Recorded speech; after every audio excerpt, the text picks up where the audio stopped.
देश भर में अपनी कथा के नाम से प्रसिद्ध प्रदीप मिश्रा मंदसौर की बहन बेटियों पर एक बात कहकर बुरी तरह आलोचना से घिर गए थे, जिसके बाद उन्होंने अपने बयान पर खेद प्रकट किया। उन्होंने कहा कि मंदसौर की मां बेटियों का मैं सम्मान करता हूं, मेरी मंशा उनका अपमान करने की कभी नहीं हो सकती है। मैं समस्त नारी जाति का सम्मान करता हूं। गौरतलब है कि अशोकनगर में मंदोदरी शिव पुराण कथा करते समय उनकी जुबान फिसल गई थी और उन्होंने मंदसौर की बहन बेटियों को देह व्यापार में लिप्त होने की बात कही थी, जिस पर कई लोग उनके विरोध में उतर आए थे। सुनिए ये वीडियो। मंदसौर जिले के अंतर्गत छोटी छोटी लड़कियां बेटियां देह व्यापार करती हैं। उस देह व्यापार को रोकने के लिए और उस देह व्यापार को रोककर उन बेटियों को पढ़ाना लिखाना और उनको अच्छी परवरिश देकर उनका घर बसाने के लिए ये पावन मंदोदरी शिव महापुराण की कथा रखी है, जिसका नाम मंदोदरी रखा।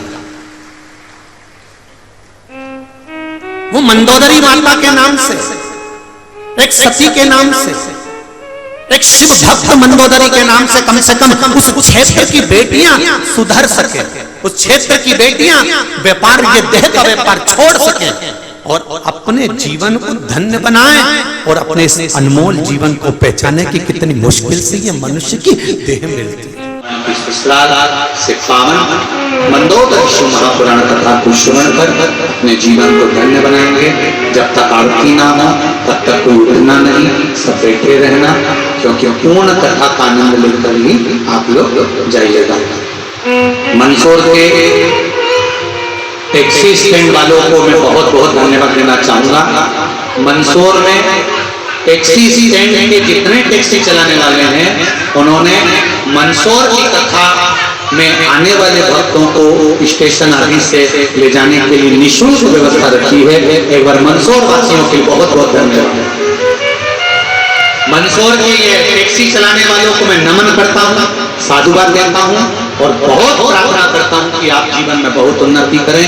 अशोकनगर की पावन धरा से कथा चल रही थी, हमारी वाणी से कोई कहने में गलती हुई हो तो क्षमा चाहेंगे। अशोकनगर वासियों से भी क्षमा चाहते हैं। कई बहनें मंदसौर की कर रही है, गुरुजी आपने मंदसौर के लिए कुछ कह दिया, हमने मंदसौर के लिए नहीं मंदसौर क्षेत्र के लिए कहा है, उसका स्मरण रहे। और अगर मंदसौर नगर की बेटियों को भी, मेरी बहनों को, मेरी माओं को भी अगर बुरा लगा हो तो आपका ये बेटा, आपका ये भाई, आपका ये पुत्र इस यात्री से क्षमा मांगता है। आप प्रसन्न रहें, मेरी बेटियां, मेरी बहनें खुश रहें, इससे बढ़कर जिंदगी का कोई आनंद नहीं होगा। यही भाव रखते हुए मैं विराम की ओर लूं। हमारे सांसद महोदय से निवेदन करूंगा कि वो यहाँ आए हुए सभी भक्तों का आभार व्यक्त करें।